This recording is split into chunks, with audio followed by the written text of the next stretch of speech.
Yahawashi, Bahashem, Rakak Kadash. All praise, honor, and glory go to the Most High Yahweh. In the name of the Son, Yahawashi. And I'm just coming to you with a quick one while I'm driving on the way. Grab my son. Reflecting on this fight that we have to stay spiritual in these last days. Reflecting on just the onslaught of temptations, the onslaught of personal feelings, everything coming from the left side, that we really shouldn't be focused about.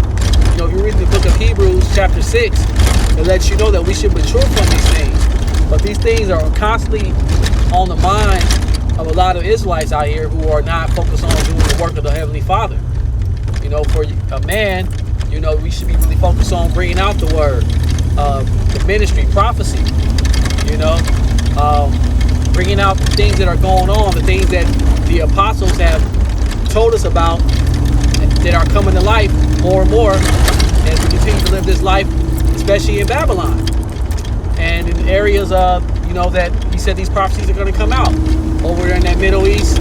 They're still fighting.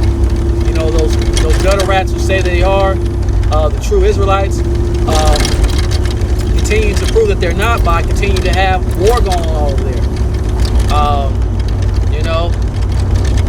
The president-elect over here in Babylon, America, he's setting up more cabinet members that are focused on the prophecies. Bringing out the AI, the microchip. The women of Babylon are women of Babylon. They're totally against their husbands. They're finding more ways to be against their husbands and trusting the beast, trusting the serpent. And then men who are not, maybe not be able to bring out the prophecies, may not be called to be prophets. They should be helping out the prophets in the way possible with your time, money. Doing lessons yourself. May not be able to bring out the prophecies, but you're bringing out ways to help out the ministry. Women who truly believe and truly trust in the order of things, you want to be putting your husband first in his ways, thinking about what he has going on more than what you have going on, because that's the way Eve went off. And your children, just trusting and believing in their parents in the truth. And with that, I just want to bring out Philippians 4. Philippians chapter 4.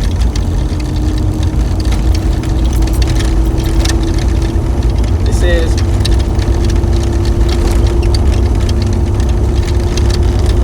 sorry, slock it. I just want to get to the right scripture here. In Philippians chapter 4, we're going to go to verse 6. It says, be careful for nothing. So we shouldn't be worrying about every last little whim and every last little wind that comes from being in this truth. We shouldn't have to worry about always being focused on, the little matters that continues to bump up against us, the temptations that are going to always be there in this truth, which is life, which is family, which is, job, money, house, home. All these things are predicted to be up for grabs in these last days. And we've been warned that we're going to be facing all these straits and challenges no matter what. It says, be careful for nothing, but in everything by prayer and supplication with thanksgiving, let your requests be made known unto Yahweh. That's our weapon. That's our way to face everything, is to give it over to Yahweh in supplication and prayer and fasting and trusting in Him, that we know these things are going to come. These challenges we're going to be facing with these things, but that's what we signed up for. That's what we were chosen for. If you have that hopeful elect, to go through these challenges, the same things that Yahawashi Mashiach had to go through, overcame, and prevailed against to receive the glory that He received. So we should know that we're going to face these different trials and tribulations, these different straits on the daily. And it's only going to get worse as Jacob's trouble reaches its climax. So we got to understand and not worry, not have our concerns, have our thoughts, not have our minds on the things of this world that we know we're gonna be tested with no matter what. You know, I noticed that, you know, in the Israelite community, you know, a lot of us are worried about the wrong things. You know, we should be worried about more, when is this MOTB going to be, you know, instituted? When is Michael C going to be instituted? You know, we should be focused on what the powers that be are bringing on and how they connect with the prophecy.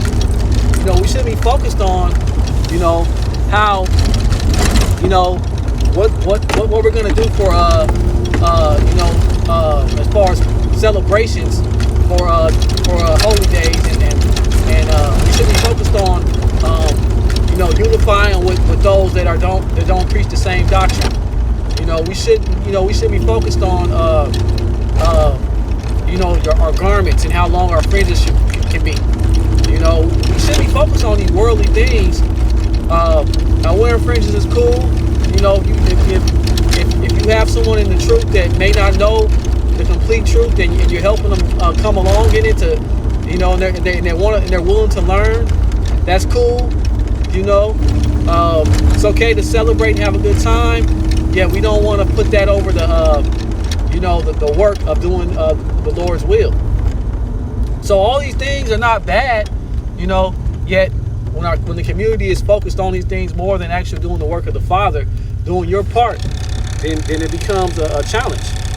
It says in verse 17, "And the peace of Yahweh, which passeth all understanding, shall keep your hearts and minds through Yahawashi Mashiach." And the problem is, it's just a lot of fear going on. You know, a lot of people are afraid in these last times because of, you know, they don't want to lose their standard, their place that they may feel like they have put into this world. Now, people more worried about their credit. People more worried about you know, losing their homes, their houses, you know, their jobs. You know, they got their mind focused on these worldly matters, and all this stuff is going to pass away. You know, the only remedy, the only thing that's going to help with that is putting your trust in Yahawashi Yahawashi. Because as it says there, he's gonna put your mind on things that you know, away from those things, real peaceful things in the heart, and it's gonna happen, you know, beyond your understanding. You know, a lot of us want to have to know, see, smell, touch every last little thing before we can get some understanding of it all, before we get some calm. You know, and these are not the times for that. Because you're focusing on that, you're gonna be focused on the wrong thing, and those things are not gonna come. You're not gonna have peace in the heart. So, you know, it's just a time just to really trust in Yahweh and what He's doing. It's not a time to be focused on our own matters and our own minds, of what, you know, our understanding of what peace is. You know, it's more about doing the work. It's more about focusing on His glory, bringing glory to Him. Because no matter what you think, no matter what you say, everything is going to be designed for His glory in these last days. You know, so it's kind of like either get in, you know, fit in now, you know what I'm saying, or, you know what I'm saying, you know, fall short. You know, get in where you fit in, you know, or you're gonna lose out. You know, and if you're really focused on being part of His hopeful elect, you know, if you're really focused in on doing the work the way that, you know, that you're called to do, no matter if you're, you know, the man, woman, or child, you know, getting in order, getting in line the way that you know that He called you to do. You know, you're not going to be worried about these little minuscule, little worldly problems that are always going to be here, no matter what. Long as the sky is blue and the sun continues to come out, we're going to continue to have all these different challenges of this world. Yahawashi promised us peace in the heart. He didn't promise us peace in this world. Jacob's trouble is going to come. It's going to reach its climax. It's going to continue to pour out. So the last thing you want to do is to give in to these worldly ways, these different challenges of the world. What you really want to focus in on is doing your part on the spiritual side of Yahawashi Yahawashi. And for each person, you know, they have their own lot. It's different for each person. For some, you know, like I said, you know, if you're able-bodied man and you understand these scriptures and you can go out and teach it, You know, and that's an order from the men of the Lord. You know, the men of Great Millstone, the apostles of Great Millstone. You know, giving off the charge to do that from Yahawashi Mashiach through the scriptures. You know, that's what Yahawashi called the men to do. You know, like I said, if you're not able-bodied, you know, it doesn't stop you from, you know, doing messages. It's just you may not be able to bring out all the prophecies. You may not understand all the prophecies yet. You may not connect all the dots, but you can still teach your people how to live a righteous life. You know, if you go to the book of Acts 6, it talks about, you know, those serving tables, you know, and not calling the apostles and you know the 12, you know, the leaders to do that. You know, it was actually presented over to a 7 men that were, you know, serving tables. And if you really go into the depths of that, you'll see that it didn't cause for them not to preach the word, because if you know, Stephen was part of that group and he was stoned for preaching the word. You know, it's just that, you know, some men are given more responsibility to bring out these prophecies, but it doesn't stop another, you know, I don't want to say not able-bodied, but it doesn't stop someone who may just recently got into this truth, or they don't have all the fully understanding of the prophecies from doing the work. You still have to do the work. That's what we're called to do as men. You know, so I just wanted to touch bases with that. I'm at my destination. Hopefully, it's edifying to someone out there. And with that, just want to give all praise, honor, and glory to Yahweh, by Hashem, Yahawashi, by Hashem, Kadash. I want to say double honors to all the apostles, the elders, the teachers, the preachers, the priests, the bishops that came before me and taught me the truth, starting with the apostles and elders of Great Millstone, who are the true prophets of Yahweh, by Hashem, Yahawashi, whether you like it or not. And shalom, peace be to you, to his holy elect. Till next time, Yahweh.